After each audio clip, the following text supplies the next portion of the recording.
In this lesson, we discuss the anatomy of a blog post. Specifically, we're going to have an overview of the entire blog posting area and discuss the main features of a post. Start by going to your dashboard. From your dashboard, go to Posts, Add New, and what I'm going to do in this lesson is go through the main elements or sections of the blog posting area. So if we start right up here at the top, this is going to be your post title, and this is the title that's going to show up in search results and also in directories like the WordPress.com freshly pressed directory. See, here are different titles to different posts that are featured. And right down here is the main body of your blog post. Here is where you're going to compose your post, embed images, video, and so forth. Now, just above the posting area are a few options. One of them is Add Media, and that is where you're going to embed images and videos, which of course we'll talk about a little bit later.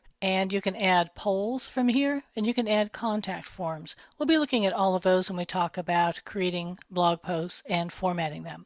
And speaking of formatting, here are all of your formatting options, but you also need to click this kitchen sink button to see everything that's available. We're going to be going through all of those in a later lesson. The other thing you're going to see over here are two tabs. One of them says Visual, and that's what we're using right now. And this is a sort of what you see is what you get. When you format the body of your post in here, you'll be able to see it as it's going to appear. The text version is going to look a little bit different. It's going to be just pure text, and it's great for getting bugs out or pasting stuff from Word documents and so forth. Again, we'll be talking about that in a later lesson. So let's keep scrolling down the page here. The related content area will start displaying related content to the content within your own post using the Zemanta service. Recall in a previous lesson we talked about how to turn that on or activate it in your settings. And that's something else that we'll explore a little bit more later. So this area right here, we can turn the Zemanta related content off from here. We can also copy a post or use an existing post as a template. You can also request feedback. And what this means is that you can send a draft of the post to any number of people by entering their email addresses in here and asking them to comment on the post before you publish it. And then from a likes and shares area, you can turn off likes or sharing buttons. And remember, in a previous lesson we talked about sharing buttons, how you can set those in the settings area. And the likes are when other people on WordPress.com decide to like your site, you can have those show up or not show up in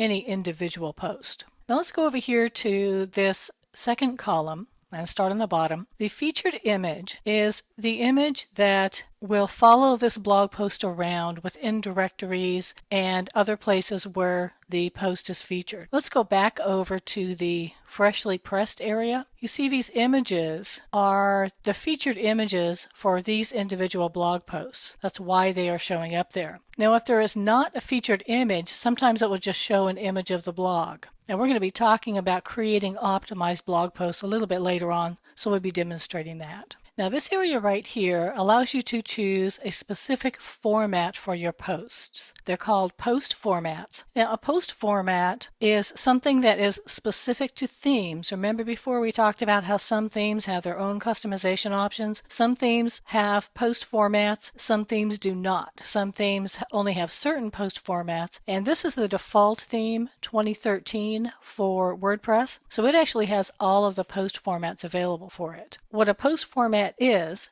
it's a way to format a post very specifically to the content of the post. For instance, an image format is going to draw special attention to the image in the post, the image that you embed in a post. A video format is going to do the same thing for if you embed a video in the post. So let's scroll up here a little bit because I want to talk about categories and tags at the same time. Many people get very confused about the difference between categories and tags. The way I like to define them is a category is a way for you to organize your blog posts in a very broad way. A tag, on the other hand, is something that somebody would enter into like a search engine or a blog search engine to actually try and find your post. Now I'm going to be talking about these when we talk about creating optimized blog posts a little bit later on. Okay, so let's move on up here to the next section, which is the publish section. Now you may have noticed that over here on the left hand side were a couple things like permalink that I skipped over. And the reason I did that is because some options aren't going to show up until you actually save your post as a draft. Now you have several options over here in the Publish section. One is to preview your post. If we click on that, we can have a good look at what our post is going to look like, which of course is pretty boring at this point. But when we start doing things like formatting and optimizing our blog posts, they're going to be looking a lot better. Now, the other thing you can do is save your draft. I'll be doing that in just a moment. You can also make your blog public or private or even password protected. Now, one of the things that I love about WordPress is that I can post date my blog posts. If I get in a writing mood, I can write a whole bunch of posts and I can post date them for later dates. Now, the publicize option, let's pop that open. Remember that earlier in the class we talked about, we went to settings and sharing, and within that you could connect your Facebook, Twitter, LinkedIn, or whatever accounts with your WordPress account. This is where you're going to be able to control which posts show up on each individual account that you have connected to your WordPress.com account. Now we're going to be talking about those later on in the course as well. So once we're completely finished, we can publish our blog post by clicking this. But like I said, I wanted to go back to the Save Draft area.